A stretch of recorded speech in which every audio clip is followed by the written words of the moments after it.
नमस्कार। हम बात कर रहे थे निर्देशन एवं परामर्श में रुचि परीक्षण की, और इससे पहले हमने बुद्धि परीक्षण और व्यक्तित्व परीक्षण की बात भी की थी। रुचि परीक्षण में हमने रुचि का अर्थ क्या है वो जाना, परिभाषा के बारे में हमने चर्चा की, रुचियों का स्रोत और उद्गम क्या है इसके संबंध में विस्तृत हमारी बातचीत हुई।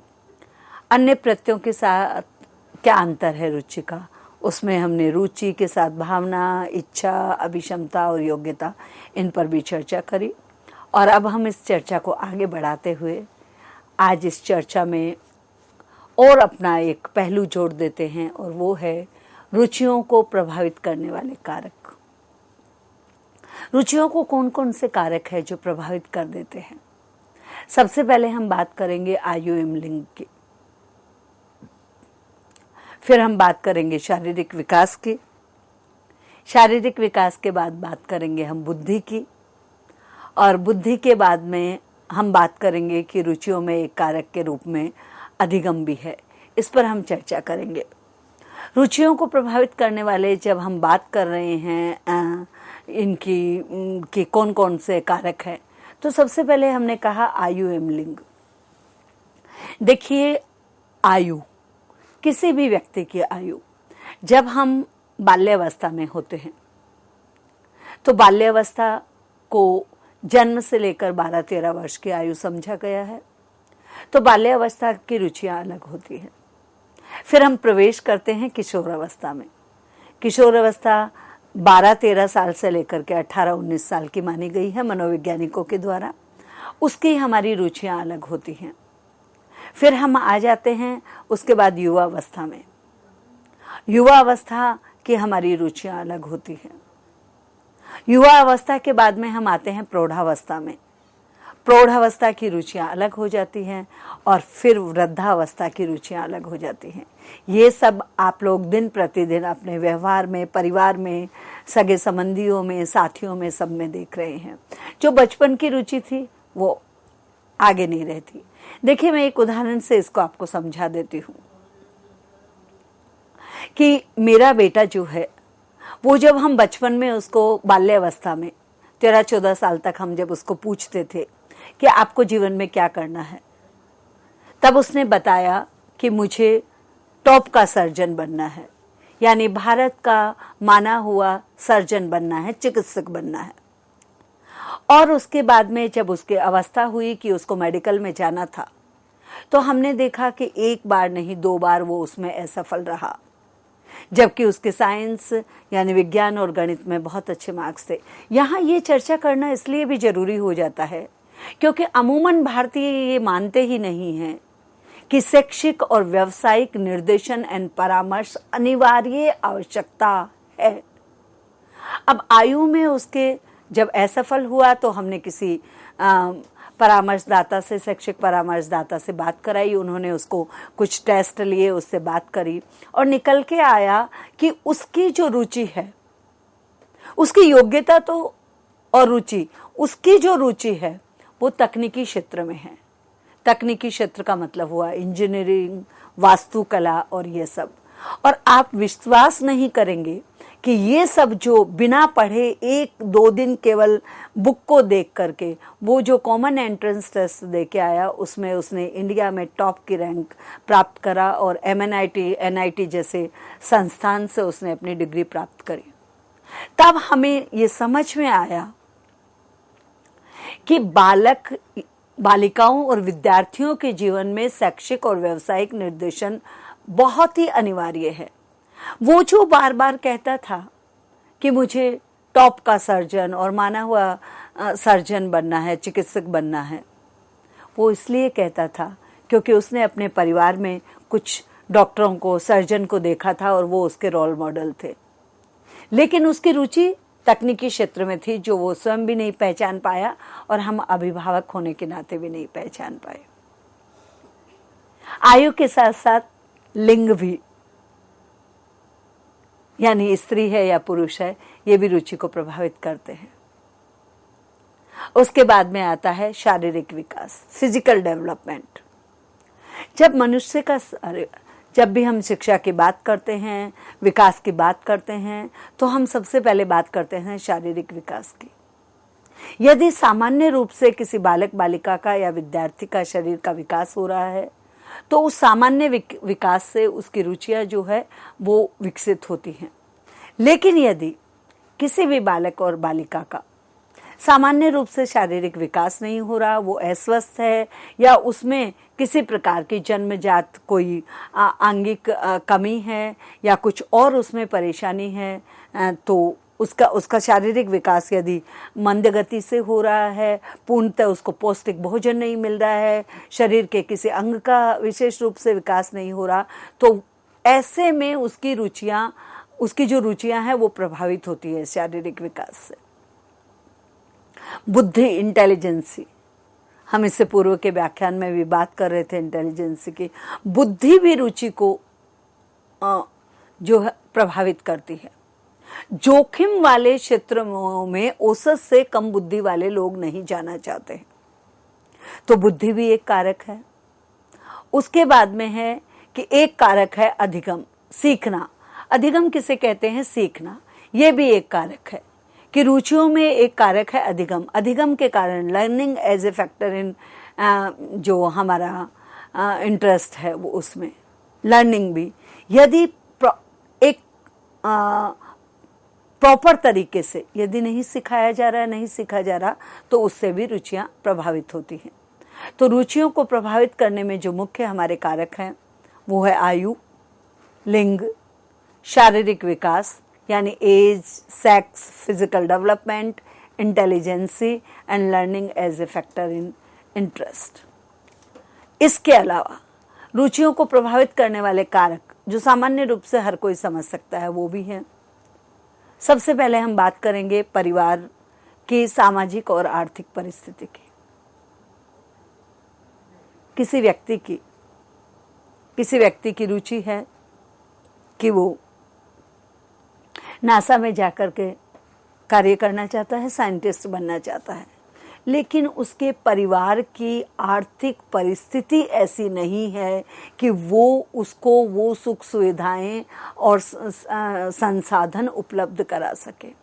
सामाजिक परिवेश, आज भी हम गांव के परिवेश में देखते हैं तो बालक बालिकाओं की रुचि होते हुए भी अभिभावक उनको अपनी छत्र छाया से बाहर नहीं निकलने देते और ऐसे में रुचियां प्रभावित होती है। वो रुचि जो है उसके अनुसार या तो सामाजिक कोई बंधन है या आर्थिक परिस्थिति ऐसी है कि वो बालक और बालिका उस कार्य को पूरा नहीं कर सकते और धीरे धीरे धीरे धीरे उनकी रुचियां प्रभावित होने लगती है, यानी उनकी रुचियां जो है वो कहीं ना कहीं दम तोड़ने लगती है। व्यक्ति का अंतर भी रुचियों को प्रभावित करता है। दो लोगों में जो अंतर होता है वो भी रुचियों को प्रभावित करता है। स्त्री और पुरुष है या दो आर्थिक रूप से, यदि आर्थिक विषमताओं के कारण, सामाजिक विषमताओं के कारण, सांस्कृतिक विषमताओं के कारण, भौगोलिक विषमताओं के कारण, तो ये जो विषमताएं हैं व्यक्तिगत रूप से, ये अंतर भी रुचियों को प्रभावित करते हैं। अभिरुचियां जो हमारी है, एप्टीट्यूड है, ये भी रुचियों को प्रभावित करने में बहुत बड़ा एक कारण बन जाता है। इस पर हम विस्तृत चर्चा बाद में करेंगे। व्यक्ति के व्यक्तित्व का प्रतिरूप, जैसा कि मैंने अभी आपको बताया, रुचियों को मैंने बताया कि जो बाल्य अवस्था और किशोर अवस्था होती है उसमें निर्देशन और परामर्श के अभाव के कारण बालक और बालिकाओं, विद्यार्थी या व्यक्तियों को ये नहीं पता होता कि उसकी बुद्धि लब्धि का स्तर क्या है और उसकी रुचि किस क्षेत्र में है। तो जब रुचि और बुद्धि लब्धि में जब सामंजस्य नहीं होगा तो वहां पे परेशानी आएगी।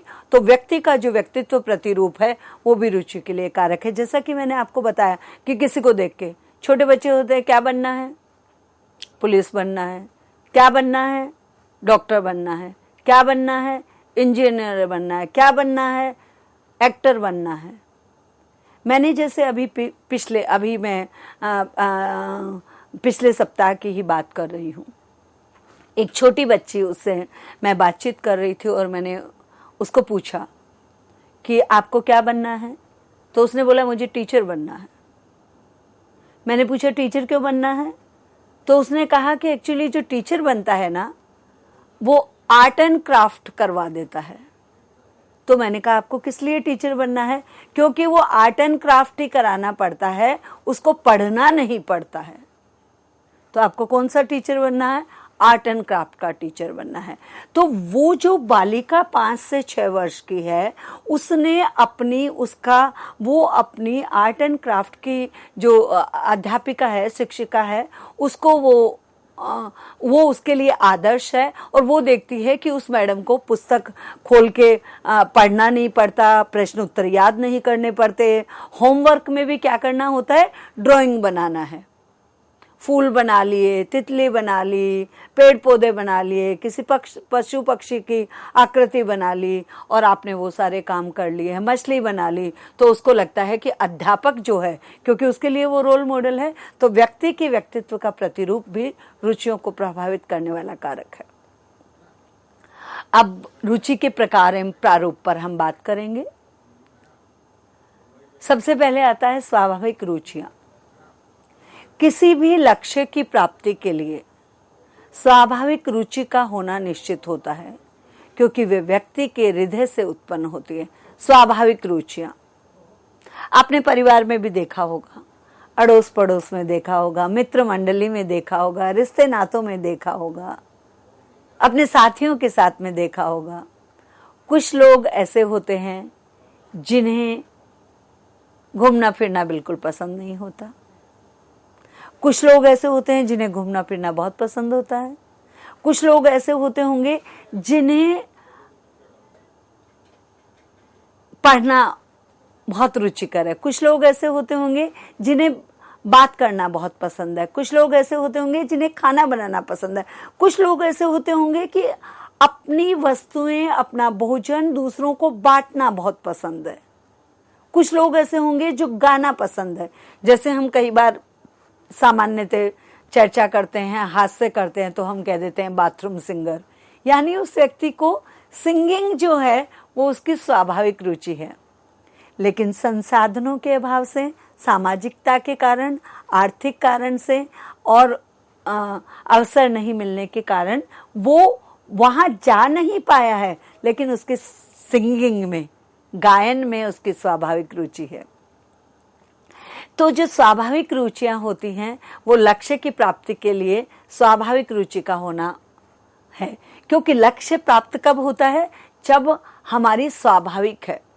मैंने यदि सोच लिया कि मुझे प्रतिदिन अपना एक व्याख्यान तैयार करना है, तो मैं कैसे भी करूं, किसी भी तरह से करूं, कोई भी समय निकालूं, मैं वो कार्य कर लूंगी। क्यों? क्योंकि वो मेरी स्वाभाविक रुचि है और वो मेरे हृदय से उत्पन्न हो रही है। ये मेरे अंदर से है कि मुझे करना है। तो जो स्वाभाविक रुचियां हैं वो लक्ष्य की प्राप्ति के लिए उनका होना बहुत जरूरी है। दूसरी है बाह्य रुचियां। किसी कार्य, विकास, व्यवसाय, धन, सराहना और प्रगति के लिए प्रेरित संवेगात्मक रुचियों को बाह्य रुचि कहा जाता है। मैं पुनः इस पर आपसे बात कर रही हूँ। किसी कार्य, कोई भी कार्य कर रहे हैं, मैं व्याख्यान दे रही हूँ और आप श्रवण कर रहे हैं।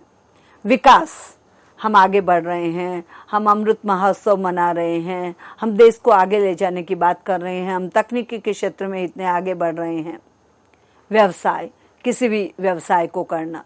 धन, सराहना और प्रगति के लिए प्रेरित संवेगात्मक रुचियों को बाह्य रुचि कर रहे हैं।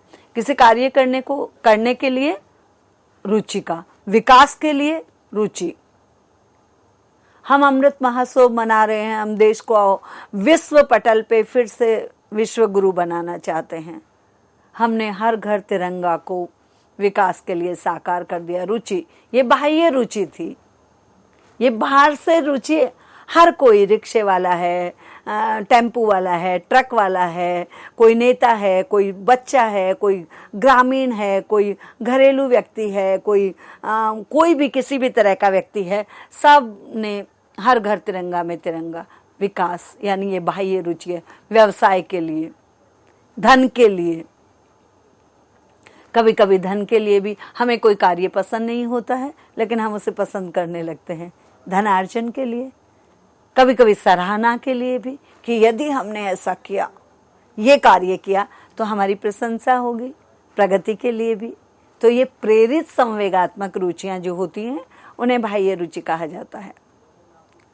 सुपर महोदय के अनुसार, सुपर जो हैं हमारे, वो एक मनोवैज्ञानिक हुए हैं और रुचियों के ऊपर उन्होंने बहुत कुछ अपने विचार प्रस्तुत करे हैं। सुपर महोदय के अनुसार रुचियों का वर्गीकरण, वो कहते हैं कि अभिव्यक्त रुचि होती है, एक प्रदर्शित रुचि होती है और एक परीक्षित रुचि होती है। इन्हें हम इस प्रकार से समझ सकते हैं कि अभिव्यक्त रुचि, मैंने कहा कि घर के जो भी कार्य हैं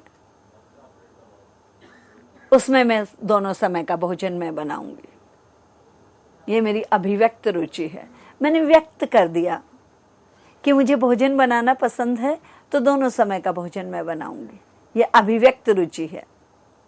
मैंने कहा कि बच्चों को विद्यालय, महाविद्यालय और विश्वविद्यालय लेने ले जाने का काम मैं करूंगी, गाड़ी में चलाऊंगी, ये मेरी अभिव्यक्त रुचि है। तो ये अभिव्यक्त रुचि हो गई। दूसरा होती है व्यक्त, जिसे हमने कर दिया, जिसे हमने बता दिया बोल करके कि इस कार्य में मेरी रुचि है। घर में भी जब हम सब होते हैं या विद्यालय महाविद्यालय में होते हैं, मान लीजिए कि मैं अपने संस्थान की ही बात करूं, तो मेरे साथ जो कार्य करने वाले मेरे सहयोगी हैं, मेरे सहकर्मी हैं, उनसे उनकी रुचि जब मैं पूछती हूं, तो कोई कहता है कि मुझे संगीत में रुचि है, ये उसके अभिव्यक्त रुचि है। कोई कहता है कि मेरे नृत्य में रुचि है, ये उसके अभिव्यक्त रुचि है। कोई कहता है कि ड्रामा एंड आर्ट में उसकी रुचि है, ये उसके अभिव्यक्त रुचि है। कोई कहता है कि लेखन में उसकी रुचि है, ये अभिव्यक्त रुचि है। कोई एनसीसी, एनएसएस, उन्नत भारत अभियान, उसके बाद में आपका सृजन, एंड उसके बाद में बहुत सारी ऐसा है, अभिव्यक्त रुचि है। ये कार्य करना, मुझे इस कार्य को करके मुझे खुशी मिलती है और मैंने व्यक्त करके बता दिया कि ये कार्य मैं करूंगा, ये अभिव्यक्त रुचि है। सुपर महोदय ने कहा है अभिव्यक्त रुचि है, तो हम इसको इस प्रकार से समझ रहे हैं। दूसरा है प्रदर्शित रुचि। लेखन मेरी रुचि है, मैंने एक आर्टिकल लिखा, मैंने एक कविता लिखी, मैंने एक कहानी लिखी, फिर दूसरी लिखी, फिर तीसरी लिखी, फिर चौथी लिखी, पांचवी लिखी, और उसके बाद में एक पुस्तक मैंने प्रकाशित हो गई। प्रदर्शित रुचि, चुपचाप मैं लिख रही हूं और फिर प्रदर्शित हो गई वो, यानी उसको प्रूव किया। मैंने कहा नहीं कि मेरी भोजन में रुचि है, लेकिन एक दिन मैंने चुपचाप बना करके, मैंने जो भोजन बनाया वो बहुत स्वादिष्ट है, ये प्रदर्शित रुचि है। मैं गाड़ी चला रही हूं और मैं भीड़ भाड़ के इलाके से भी यातायात के नियमों का पालन करते हुए अपनी गाड़ी को सुरक्षित गंतव्य तक पहुंचा देती हूं, ये प्रदर्शित रुचि है। निबंध प्रतियोगिता में मैंने लिखा और उसमें मैंने प्रथम पुरस्कार प्राप्त किया, ये अभिव्यक्त, ये प्रदर्शित रुचि है। प्रदर्शन हो रहा है, वो देखा जा रहा है। मैंने कुछ अखबार पुराने जो पड़े थे रद्दी, उससे मैंने बहुत सारी सजावट की वस्तुएं बनाई, यह प्रदर्शित रुचि है। मैंने जो पुरानी बोतल खाली बेकार पड़ी है, उनसे कुछ पॉट बना लिए, ये प्रदर्शित रुचि है। फिर आती है परीक्षित रुचि। परीक्षित रुचि का मतलब होता है जिसका प्रशिक्षण लिया जाए, परीक्षित रुचि किया जाए, यानी वो टेस्ट लिया जाए। परीक्षित, मेरी रुचि भी है गाड़ी चलाने में। मैंने व्यक्त कर दिया कि मुझे गाड़ी चलाना बहुत पसंद है। मैंने प्रदर्शित भी कर दिया चला करके कि देखो मैं चला रही हूं। लेकिन जब मेरा ड्राइविंग टेस्ट हुआ, तब मैंने परीक्षा में उत्तीर्ण करके जो लाइसेंस लिया, वो परीक्षित रुचि है प्रशिक्षण के बाद। मैं कह रही हूं कि मैं बहुत अच्छा लिखती हूं, आप भी कह रहे हैं कि आप बहुत अच्छा लिखते हैं, लेकिन जब आपने लिखा और उसका मूल्यांकन किया गया, तब वो परीक्षित रुचि के कि हाँ ये व्यक्ति ये कार्य कर सकता है। मैंने अभी थोड़ी देर पहले आपको उदाहरण दिया और मैंने कहा कि मेरे बेटे की अभिव्यक्त रुचि थी डॉक्टर बनना, प्रदर्शित रुचि थी कि उसका इंटरेस्ट तकनीकी क्षेत्र में है, और परीक्षित रुचि थी कि उसको वास्तुशास्त्र करना है। तो इस प्रकार से हम इन रुचियों को समझ सकते हैं। आगे बढ़ते हैं और इसमें हम बात करेंगे रुचियों के विभिन्न क्षेत्रों की। खेल में रुचि होना, पठन में रुचि होना, बातचीत में रुचि होना, विद्यालय के कार्यों में रुचि होना, व्यावसायिक क्षेत्र में रुचि होना, रेडियो और फिल्म में रुचि होना, यानी भिन्न भिन्न प्रकार की रुचियां हमारी हो सकती है। रुचि परीक्षण की कुछ विधियां हैं, वो भी मैं आपको बताना चाहूंगी। सबसे पहले है परीक्षण विधि। व्यक्ति की प्रकटित रुचि का अवलोकन इस विधि में किया जाता है। व्यक्ति वास्तविक रूप से किस कार्य को तन्मयता के साथ करता है, इससे उसकी रुचि को जाना जा सकता है। प्रेक्षण रुचि यानी प्रकटित रुचि जो प्रकट हो रही है उसका अवलोकन करके और देखा जाता है वास्तविक रूप में कि वो जो कार्य तन्मयता से कर रहा है उससे उसकी रुचि को मापा जा सकता है। उपबोधक विधि किसी विषय, कार्य, उद्देश्य, व्यवसाय में व्यक्ति के मत से उसकी रुचि का संकेत मिलता है। मौखिक अभिमत रुचियों का अभिमत हो सकता है, यानी किसी कार्य को, किसी विषय को करने में, उद्देश्य में, व्यवसाय में उसकी रुचि का संकेत जब मिलता है तो उसको हम उपबोधक विधि कहते हैं। उपकरणों का प्रयोग, शब्दावली जैसे उपकरणों और चित्रांकन से व्यक्ति की रुचि को जाना जा सकता है। जैसे जो शब्दावली प्रयोग में ला रहा है उससे उसकी रुचि की जानकारी ली जा सकती है। चित्रांकन से भी रुचि की जानकारी ली जा सकती है। तो ये हुआ उपकरणों का उपयोग। अभिरुचि तालिकाओं के प्रयोग के द्वारा, अभिरुचि तालिकाओं के माध्यम से व्यक्ति विशेष की वरीयताओं के बारे में अपेक्षाकृत अधिक सटीक और स्थायी सूचनाएं उपलब्ध की जा सकती है। शिक्षा एवं व्यवसाय के चयन के लिए भी ये बहुत ही उपयोगी है। रुचियों की विशेषताएं, यानी रुचियों की क्या क्या विशेषताएं हैं। रुचि अपने आप में एक शक्ति है, जैसा कि हमने प्रारंभ में ही कहा था कि रुचि अपने आप में एक शक्ति है, कोई मनोवैज्ञानिक इकाई नहीं है, ये शक्ति है। रुचियां अनुक्रम और वातावरण जन्य भी है, यानी वांशिक भी हो सकती है और वातावरण से भी हो सकती है। रुचियां व्यक्तित्व का अंग है। रुचियों का संबंध वर्तमान से है, जैसा कि हमने बहुत चर्चा की कि बाल्य अवस्था की रुचियां अलग होती है, किशोरावस्था की अलग होती है, युवावस्था की अलग होती है, प्रौढ़ावस्था की अलग होती है और वृद्धावस्था की अलग होती है। तो रुचियों का संबंध वर्तमान से है। रुचियां संवेगात्मक अभिवृत्ति है, संवेग से वो अभिव्यक्त होती हैं। रुचियां मूल प्रवृत्तियों पर आधारित है, जो मनुष्य की मूल प्रवृत्तियां हैं उन पर भी रुचियां आधारित होती हैं। रुचि एवं अधिगम में घनिष्ठ संबंध होता है। आपकी रुचि तो है लेकिन आप उस कार्य को सीख नहीं रहे। मेरी रुचि है संगीत में, लेकिन मैं संगीत को समय ही नहीं दे रही, वाद्य यंत्रों के बारे में जानना ही नहीं चाहती, मैं रियाज ही नहीं कर रही, प्रैक्टिस ही नहीं कर रही। मेरी रुचि है नृत्य करने में, लेकिन मैं नृत्य नहीं कर रही, अभ्यास नहीं कर रही। मैंने अपना वजन इतना कर लिया है कि मैं नृत्य नहीं कर पा रही हूँ। तो रुचि और अधिगम में, यानी रुचि और सीखने में, दोनों में घनिष्ठ संबंध है।